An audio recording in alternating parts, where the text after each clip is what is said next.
Guys, tanim tayo ng papaya. Yung iba na naitanim ko na din.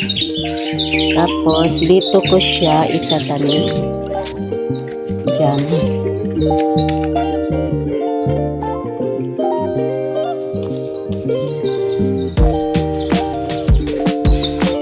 Pinalitan ko yung lupa niya.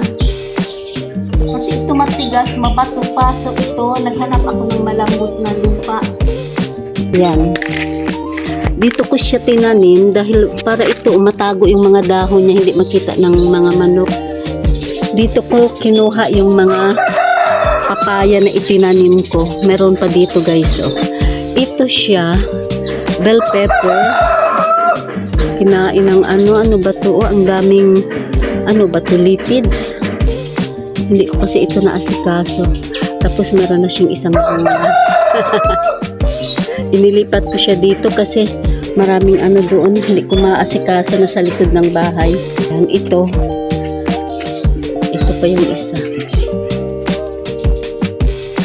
Itinanim ko yan siya mag-isa. Doon din sa likuran. Tapos nakita ko, kawawa talaga yung sitwasyon niya. Ang taba-taba nito noon. So dito ko itinanim at nakatago yung dahon niya sa malalapad na dahon. Tapos meron pa akong isa doon sa labas.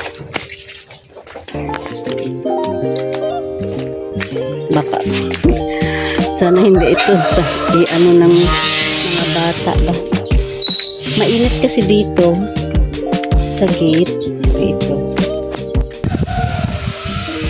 Hi, good morning. Yan na guys. Ablayo si Ken pasa keresa kasa kaya lang pang lang man tedimyo pang vlog. Sige sir. Ko sila mga new neighbor.